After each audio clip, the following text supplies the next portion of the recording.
തൊടുപുഴ പൂമാല റൂട്ടിലെ ഇറുക്കുപാലം, ഇളന്തേശം എന്നീ സ്ഥലങ്ങളിലൂടെ നമ്മൾ സഞ്ചരിക്കുമ്പോൾ അങ്ങ് ദൂരെയായി ഒരു മല കാണാം.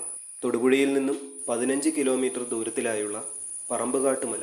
ഈ വഴി യാത്ര ചെയ്യുമ്പോൾ നല്ല ഫീലാണ്. നല്ല ചൂടുള്ള സമയത്തും ഇവിടെ നല്ല തണുപ്പും തണുത്ത കാറ്റും കിടിലൻ ക്ലൈമറ്റാണ്. ഇവിടെ നിന്നാൽ ആലക്കോട്, കലേന്താനിയും തൊടുപുഴയുടെ ഭാഗങ്ങളും ഇലവീഴ, പൂഞ്ചിറയുമൊക്കെ നമുക്ക് കാണാം. ഭാവിയിൽ നല്ല വിനോദസഞ്ചാര സാധ്യതകളൊക്കെ ഇവിടെ പ്രതീക്ഷിക്കാവുന്നതാണ്. റിസോർട്ടുകളുടെ പണികളും നടക്കുന്നുണ്ട്. ഇതാണ് ചെറിയൊരു വ്യൂ പോയിന്റ്. അത് അതിൽ കൂടെ പോയാലും എത്തും. ഇളന്തേശം ടോപ്പാണ്. ഇവിടെ നോക്കിയാൽ ഇളന്തേശം വ്യൂ പോയിന്റ് ഫാക്ടറി. പറമ്പുകാട്ട് മലയിലെ ഒരു പ്രധാന വ്യൂ പോയിന്റാണിത്. ഒരുപാട് പേർ എത്തുന്ന സ്ഥലമാണ്. ഇവിടെയുള്ള ആളുകളും പുറത്തു നിന്നുള്ള ആളുകളുമായി അങ്ങനെ ഒത്തിരി പേർ.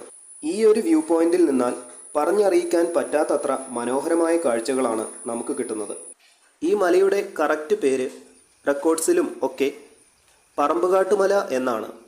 എന്നാലും പലരും ഈ പ്രദേശത്തെ ചിലവ് മലയെന്നും പറയാറുണ്ട്.